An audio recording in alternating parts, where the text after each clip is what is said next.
Before we take off for Cannes for an exciting week of in-person interviews next week, but we have a great guest for you guys today.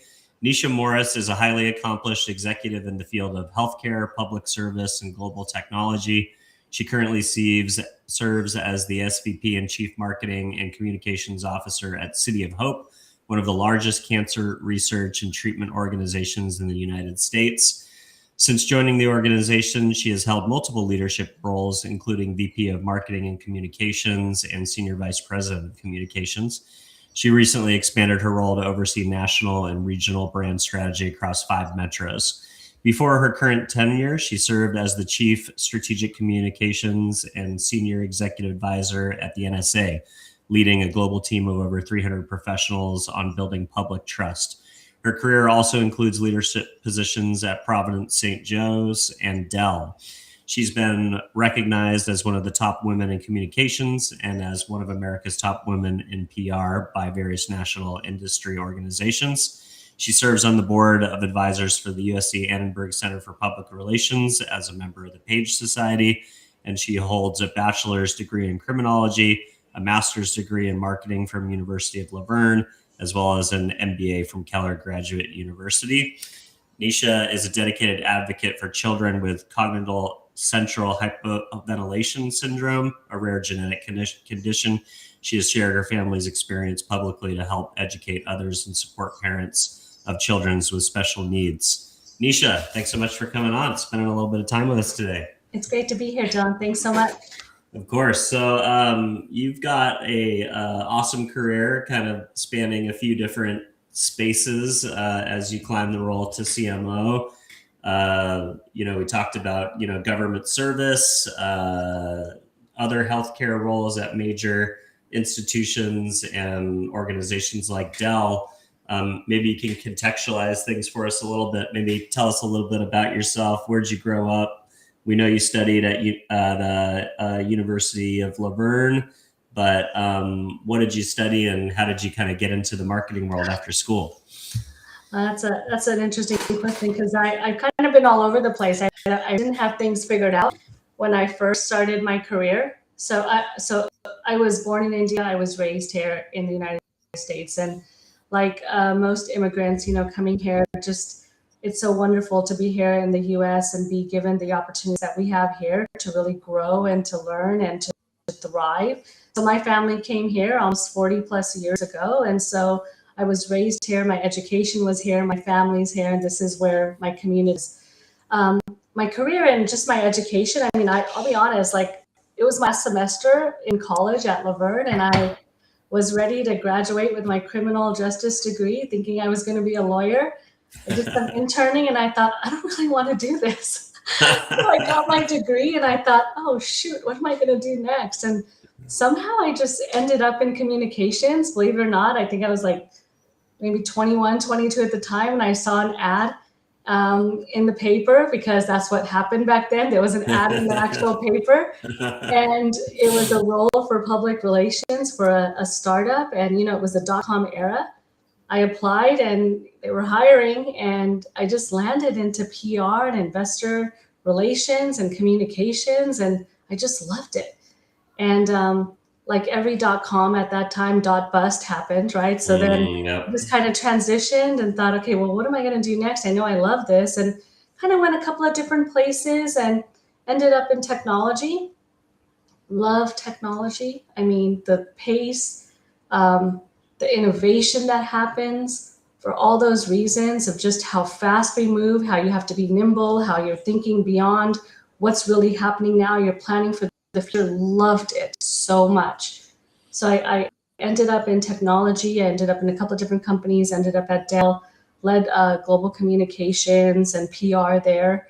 And then I just was like, I think I need something different. I became a mom. And my daughter has what you had called out CCHS, congenital central hypoventilation syndrome. And I thought, I kind of don't want to talk about gadgets and software and hardware anymore. I think I need to do something a little bit different and more meaningful. Yeah. So I just ended up in healthcare and I've been there for ever since, really, other than my short stint at the NSA, which I know is probably so odd. Like, how do you go from healthcare to NSA? But, it happened, and now I'm back. I love it. Well, let's talk about that, because that's obviously a kind of a wild twist in your resume. So tell us a little bit about, how did that national security at the NSA opportunity present itself to you? Is that, kind of a traditional role, or are you appointed, or is it part of an administration? Like, I'd just be curious, what is it like, and how do you get recruited to go work for, one of the top, national security and, basically one of our biggest intelligence offices, and how does that work? So it's the NSA. So you don't find them, they find you. I'm just kidding. That's wild. No. So, I started, when you asked me the question, like, tell me a little about yourself and growing up. I mean, like I said, I love this country, full stop. And my family has been given so many opportunities. So I feel like I was called to serve and to give back to what my family and I have received so much of. So believe it or not, I saw something online, and I thought, I think I just want to apply. I feel very called, and I felt like there was purpose there. And because uni has always been about purpose, whether it was healthcare or now in national security, went through the process, was hired.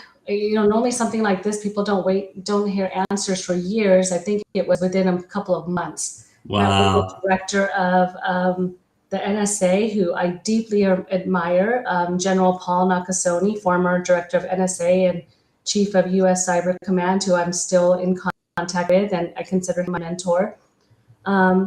Interviewed, went through a very extensive background and polygraph test. Let me tell you, that is no fun whatsoever. I bet. But went through it, passed, and served there for a year, and it was just an incredible experience to be able to. I mean, Dylan, to be able to one, give back, to be able to truly understand how our nation shows up in crisis and conflict, and what we're doing every day to protect the citizens of our country. It's just phenomenal. So it was a wonderful experience. I can imagine. What year was that? 2023. Okay, so yeah, so not in the too distant past. Okay, so Yeah, that's right. obviously a lot going on in the world. So what's the biggest difference from working in kind of public healthcare and publicly traded technology companies like Dell, and working in a massive government organization like the NSA? What's the biggest? What was the biggest thing you had to kind of unlearn and learn about working in the public sector? Yeah. Oh, that's a good question. A couple of things. I mean, 100% federal agencies are highly bureaucratic, right? I mean, to move and to get things done, it is a huge challenge, no doubt. And that's okay, because you still need to learn how to make incremental progress. You're not coming in to disrupt everything. You're coming in to drive change, and change is transformational. It doesn't happen overnight. So from that perspective, versus like a publicly traded company, you just move, and you move very quickly, and you're expected to move very quickly. In the federal government, or even in healthcare, it's really about relationship, and it's about building the trust that you need in order to drive the change. So you're not for necessarily disruption, but yet you are tasked with driving change, and you still have to move quickly. So there are some similarities between all three, but I think that the biggest difference is that in healthcare and federal government, it is about relationships and the importance of that, and bringing people along, versus, I believe, in for-profit, it is about bottom line. Yeah, that makes sense. Yeah. All right. So let's get into, some of the questions then. So you've been recognized as a dynamic doer in the industry, a world high level strategist. How do you ensure that you and your team stay grounded in executions that drive bottom line results, like you mentioned? What is the biggest component of driving a performance-based team who is really thinking about the impact on those bottom line metrics? Yeah, it's interesting when you say, like, I've been recognized and the awards that I've won, but I know that people say this, but it really is true. It's not me, it's not I, it's about the team and the people that we serve. So to answer your question, we stay grounded because it isn't about one person, it's about the mission and the service to the people that we care for. And I think that's true for whether you're in healthcare or in any other industry, and also in federal government. I just want to go back to that a little bit.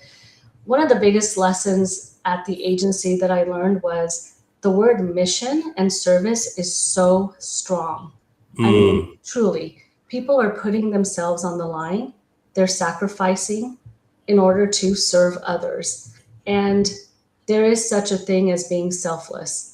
And that is so true in healthcare as well, and so true in cancer care, if you think about it. I mean, people, when you hear the words, you have cancer, that is some of the most vulnerable moments and most shocking time in a person's life and their family's life, right? So when you have that responsibility, whether it's in marketing, communications, whether that's at the bedside, whether that's in finance, whatever that may look like, you take that very seriously, right? And it really is about the patient. So you stay grounded because you focus on the mission and you focus on service to others. I love that. Talk about that complexity of, how you go to marketing an organization that deals with treatment of something as scary as cancer. In one way, you want to have a broad amount of awareness, to be able to be kind of top of mind when people go through a situation like that, when their mental Rolodex starts spinning and they start spiraling, they think about, okay, well, what are my options? And then, you kind of think of some brands that you know of. And, there's also the complexities of insurance. Sometimes you don't have as much choice as you think you do. But then you also have to speak to somebody in a moment of, kind of real crisis. So how do you balance kind of the top line awareness building to really just keep the name of City of Hope kind of front and center on people's minds, but then also, talking downstream a bit about what you guys actually do, who your doctors are, outcomes, and then for people to actually think about you as a potential provider when they're facing, such a traumatic life event? Yeah. I think in any time that, whether it's an individual or the organization as a whole is sharing those messages, I think that it is so important to do two things. One is be authentic, and two, to be transparent, right? At the end of the day, these are people's lives, right? I mean, these are, again, vulnerable moments, whether it's in cancer care, healthcare, whatever that may be.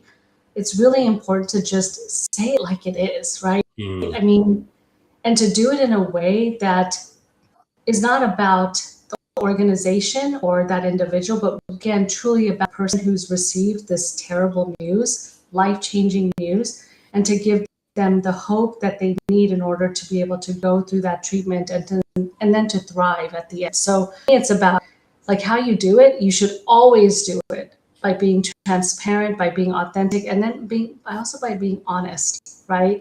It's not easy to deliver that information. It's not easy to talk about those things, but what I love about City of Hope is the word hope in our name.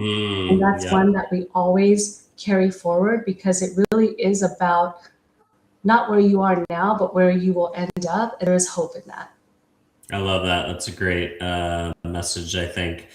So I noticed that you also serve on the board for USC Annenberg and the School for Public Relations. One of my mentors, Howard Bragman, was an adjunct teacher there, the founder of Bragman and Caffarelli. So I interface with that organization quite a bit, and it's an amazing organization. Be curious, it seems like that's kind of a through line for you, service, giving back. What is it about being a board member and kind of serving the school, giving back to the next generation and training the next cohort of public relations and marketers that you decided to, work in that capacity? What does that do for you, and why did you decide to do it? Yeah, I think exactly to what you said is to really build the next generation of leaders. And I'll say leaders and not necessarily just communication or marketing professionals, because like I said, I mean, I was one a couple away from getting my criminal justice degree, and I said, nope, not it, not me, right? Yeah. So for all those reasons, I mean, it really is about mentoring or sponsoring and guiding individuals, especially so early in their as early in their career as they begin their career, to just open the door to help kind of guide them of like mistakes that maybe I've made or things that I've learned, and also just let them know that they don't have to have it figured out. I feel like there's so much pressure nowadays, right? Like I've got a 17-year-old. She's gonna be a senior in high school, and man, the pressure these kids put on themselves of like having like everything together so perfect. And you don't need to do all of that. You're gonna figure it out and you're gonna be okay. And part of that could be like, I don't really want to do this, or I don't understand it, or what should I do? So for all those reasons, like my goal is to just be a resource and be someone who can open those doors, because those doors were open for me. That's awesome. Yeah, I love that idea. I think I was definitely like you when I went to undergraduate. I was looking, I had an idea of what I wanted to do. It was nowhere where I ended up. But college is meant to be exploratory too. You don't have to have it all figured out day one, or like you said, even year 4, you can always pivot, you can always change. So, you had alluded to, your advocacy for children with CCHS. Based on your family experience, but also talking about that as a kind of a life change moment where you decided to make some intentional changes to the direction of your career in order to, I imagine, be more present with your family. I feel like women leaders have to always make trade-offs in some ways that sometimes their male counterparts don't have to make. But will you talk a little bit about the idea of navigating that and how you were able to kind of design your career in a way that allowed you to continue to excel, grow, and reach the highest levels of the communications title, but also maybe make some life changes to be more present and closer to your family? Yeah.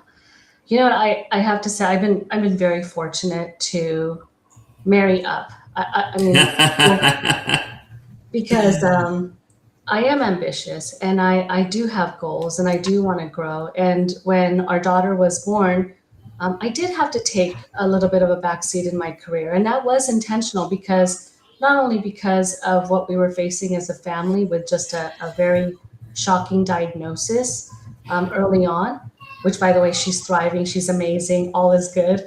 But that's great. I'm so happy to hear. Thanks. But I did take a back seat. But once I was ready to propel forward, my husband was right there, like encouraging me and making sure that personally and professionally my needs were met, right?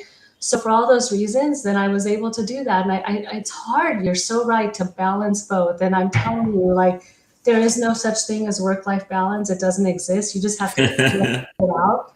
And that's okay too. So, I mean, for me, it's about having the right partner in life so that you can, figure things out. What are your needs? What are his needs? How do we come together? Where does one person take lead? Where does one person maybe step back? What is the season of our lives? So for all reasons, yeah, it is hard. But I never felt that because I was a woman, that maybe I didn't have the same opportunities. I didn't feel that maybe I was ever not given those opportunities. I was always in control of that because, it was intentional for our family of what needed to happen, and we would work together to make it happen. Yeah, that's so cool. I love that. Do you mind me asking what age you got married? I was 30. Okay, that's cool. Okay, so Yeah. I'm Indian, and 30 was way too old. Yeah, I have some friends, who definitely got married who are Indian younger for sure. But yeah, the reason I ask is I feel like there is a lot of data around the idea that people are getting married later because they Mhm. feel like they want to have their careers figured out and kind of like have everything kind of squared away and on the trajectory. And I love the idea that you talked about the idea of finding your partner and family, starting your family maybe a little bit early than the trend is today, Yeah. actually gave you the support system in which you could build that life together with your partner and support each other and still grow in your career. And maybe life doesn't look perfect every day, but I feel like that's a nice endorsement and maybe a counter trend to some of the narratives out today of maybe not starting families or getting married later or starting families later. So very cool. Yeah, but I think I don't know. You're right. Like, I also feel like people feel like they have to have it all figured out and in order. And again, I like, maybe the theme here is like, you don't have to have it figured out, and sometimes that's okay, because the best laid plans, right? Like, it doesn't always go as planned. So you just have to kind of with it and just be open to these life experiences, and that if it doesn't happen one way, or if it maybe happens another way, that's not failure, that's not something that went wrong. It's just where you are right now, and just embrace that and just roll with the punches. So I think that, that's what really, my daughter has taught me. And just, yeah, you expect, when it happens and this amazing blessing, which she absolutely is, but it's not going the way it plans. Well, you just kind of have to adjust and go with it. And I think having that determination and just having that perseverance and just kind of seeing it through is what really has helped me and our family, and just what I also share with those that I lead and have the responsibility of leading, of like, just it's okay, and we're going to get through it, and everything always works out. So Love it. So, as the chief advisor to a CEO on organizational positioning, what's one piece of advice you find yourself giving most often to executive leaders about their personal brand? We're in this new era of the founder-led brand, or CEOs now needing to be more of the chief spokesperson, where maybe in the past they weren't in front of the camera or doing as much media. But it feels like kind of the media training component of being a CEO has never been more demanding because of the opportunities for earned media and the opportunities for PR and and how that is now influencing agentic search and AI search and stuff like that. So be curious how what is your take currently on kind of the CEO comms positioning? yeah, it's interesting because you're saying, I read somewhere exactly that now, communication professionals are really focusing on building the individual or the C-suite versus organizations, because consumers are having diminishing trust in organizations, and they really want to believe and back that individual, that CEO, that leader. But though, I've been doing that for a long time. I would say I've been doing that for about 15, almost 20 years in my career. Because trust starts at the top. It really does. And you need to be able to build that person's profile. But again, it's not like a publicist. It's just in, again, authentic, transparent, honest way to help them share their voice and share the mission with the world, the nation, the audiences, whatever that may be. And so you do it in a way that's not about like passing an agenda or trying to push something forward, but really making it about how do you take the mission of the organization, the voice of the CEO who deeply believes in the mission and the people that we serve, and then how do you tell that story again in a way that really brings for us hope at City of Hope to the people that we serve, or helps people understand who we are, what we do, and what we stand for. So for all those reasons, like this is what I my team and you know, when I speak across the country about build trust through the individuals, because that carries more weight than just the organization as a whole. I love that. Yeah, the your executive team and especially your CEO is, you know, whether you like it or not, they're the expression of the brand these days. And I think, like you said, people trust people more than, well, they'd like to, you know, in the consumer world, that, you know, people buy from people versus companies. But I think, you know, even in something as important as healthcare, you know, you want to see that Right. person leading out from the front. All right. You led $1 billion expansion into the competitive Orange County market. What was your strategy for building neighborly trust in a community that was already fairly saturated with healthcare options? You talk about that trust element. How does that apply to regional market expansion? Yeah.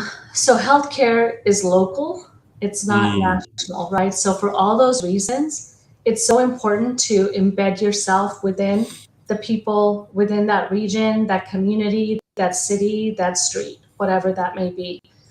And that happens by understanding the needs of the community first.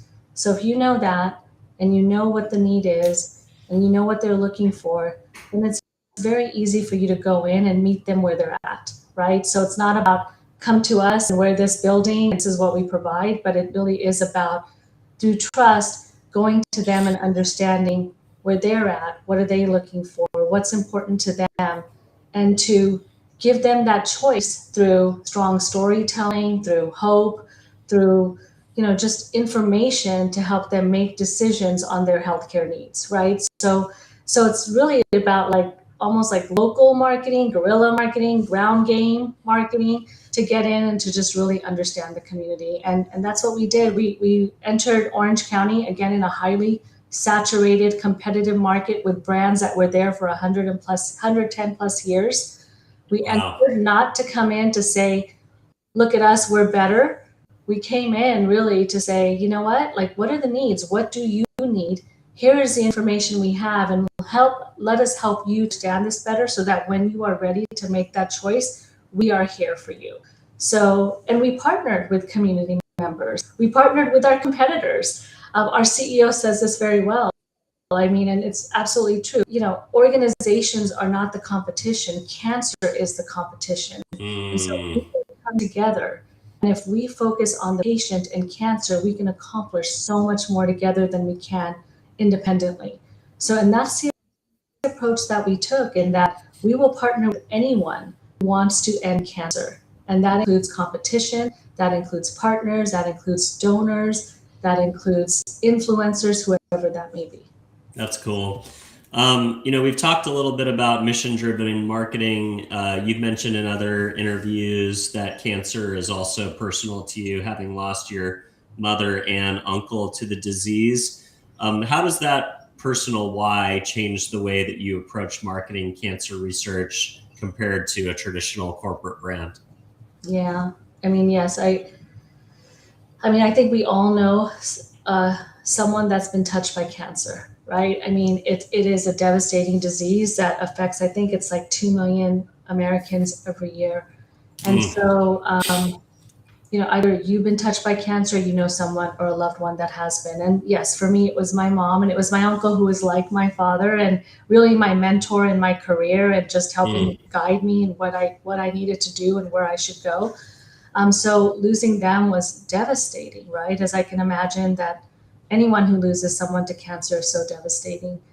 And so what it's taught me is to understand, not only from my professional marketing and communications lens and what I've learned through education and experience and different roles that I've had, but also on the family member side, and, you know, helping them and guiding them as they're facing, like, we're facing such vulnerable times in our lives. And what does the patient need? What do they not need? What are they expecting? How do they want to be treated? All of those things have really helped to help me to guide our messaging, our communications, our approach, and just the storytelling, to do it in a way that really touches the person in a way that maybe that they need to be felt and seen and heard. So that's really helped, from my work, not only just in cancer care, but just healthcare in general. I mean, even my daughter, from Yeah. experiencing through her lens and on the other end of it, but also just looking at how caregivers Mm. interact, right? I mean, yes, it's about the patient too, but think about the people who are administrating that care and what that means for them and how they are a part of it as well. And just watching that interaction, which then turns into those stories that we can tell so deeply so that people can truly understand what makes a place so special. Yeah, that's cool. During the pandemic, you orchestrated a successful campaign to bring patients back for their medical care. What was the most difficult part of communicating safety during a time of global uncertainty? Yeah. The most difficult part was there was a lack of trust, right? Mm. I mean, always just, I think another theme here is just the importance of trust in communications and marketing and just for organizations as a whole. I mean, City of Hope is set to become the most trusted cancer organization in the United States. And we use the word Wow. trust intentionally because trust leads to all the things that would impact mission and care. So for during COVID, yeah, I mean, think about it. I mean, it was so scary. I can't even believe it's been 6 years ago. And Right. I It mean, seems like a bad dream. it just feels like what just happened, and here we are, and what we were thinking was going to happen, and like you see the effects of it with, just this generation interaction and technology and communication, like all of those things have impacted, um, or as a result of COVID. So for me, it was difficult to communicate that, to let encourage people to leave their home, because cancer doesn't stop during COVID, Yeah, right? right. Yeah, a lot And of people weren't getting care, weren't getting screenings. right. And you needed to make sure that they didn't stop their care, they weren't afraid. So how do you educate them? How do you guide them so that, that early detection, those screenings are still important even during this time? Because if you don't do those things, then it could turn into something else. So it was really about the education message, and to do it in a way that again sparked hope versus fear, and educating them on the environment where that they can get that care safely. We talked a little bit about your time at the NSA, but I have a question that I think kind of leads back to that. You led a global team of over 300 professionals to drive, again, a narrative focused on public trust, and the words trust and hope come up a lot in kind of your career and your trajectory. How do you build transparency with an organization whose very nature is often classified, and there's so much that you can't talk about? Yeah. Yeah, you can't talk about things, that's for sure. You know what? You do it again just through education. Yes, I mean, at the agency, it is classified. It's so funny too, because people will say to me, "Tell me what happened. Tell me who killed JFK. Do uh, aliens exist?" I'm like, first of all, wrong agency. Not here to tell you that. Like, this is signals control, code making, code breaking, right? That sort of thing. But but yeah, I mean, the agency historically, there's a lot of mistrust in the NSA in government overall, right? And so you come in as an outside senior executive service leader in an organization that is bureaucratic, that has a very distinct culture. And so then how do you drive that change, and how do you make an impact? And you do that, I think, doing it incrementally. You're not coming in to just there to learn, you're there to listen, and you're doing that in a way that matches the mission of the organization. So how do you do that? How do you tell that story? You do it with the stories that you can tell. So we launched a podcast, believe it or not, oh, let's at go. That's NSA, cool. and we basically like move the curtain away so people can kind of see like behind the curtain of what's happening at NSA, and tell the stories that we can tell that are unclassified. do it with real people that work at the NSA. I mean, these aren't some far off people. They're real people like you and me. They pay taxes, they have families, they have ambitions and goals, and go to soccer games, right?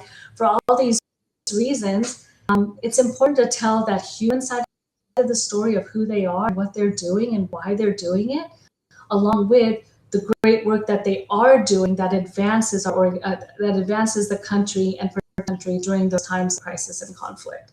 So it's about creating that connection, and that's what we did. We talked about the things we can, and we did it in a way that humanized it. Yeah, I love that. I love the idea of kind of that humanizing story would probably be pretty good for the employee brand too and recruiting, because it's like now you're kind of demystifying like what do you actually do, and people have so many probably preconceived notions of like what is the job actually like? Are you a spy? This and that. So I think that's podcasting is such a fun way. It's a low barrier to entry to test any kind of strategy too, because a lot of times it's as easy as buying some cameras and setting up shop, right, and then testing through your own channels. So you've been recognized for your expertise in crisis management as well. What's the first thing a leader should do when their organization's reputation comes under fire? Yeah. First thing a leader should do is pause. I feel like it's so easy to get noise. It's so easy to react. It's more important to just pause and understand what's happening around you, process the information, and be ready to act at the right time, because the first words out of your mouth or through a release or written, verbal, whatever communications that you have are going to be the most important. So it's important that you get that right. And after the pause comes, of course, gather information, bring people together, all of the things that would normally happen in a crisis communication, and how to pull all that together. But I think it's just important to just pause and go, what is really happening? Is this even a crisis? Do we really need to react?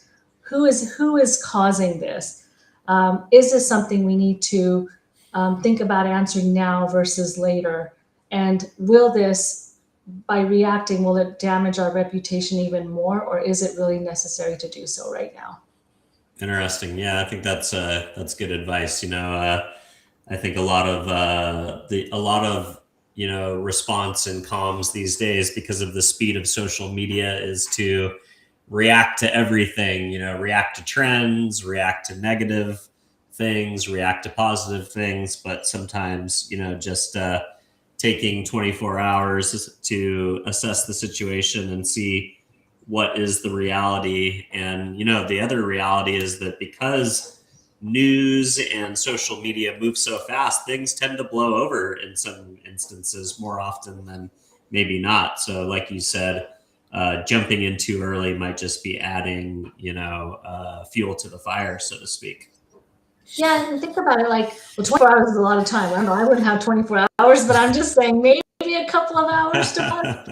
But I think that the other piece of it is that, how much equity do you have in your organization? How much trust do you have built up in your organization is also another key component, because even if it is a major crisis, if you already have that trust, and if you already have that trust, and these are the things that you stand for, and these are the things that you stand for, then that'll also help you to determine, is that a conversation I want to enter?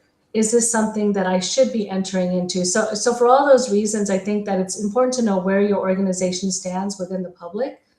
And it's also important to know what are the things that you stand for. And if you don't stand for the other things, then don't get into that conversation. It's not worth it. It's not your area. We've talked about your passion for mentoring the next generation of leaders. What is one skill that young comm professionals really need to be thinking about that it's going to be vital for the future of the discipline?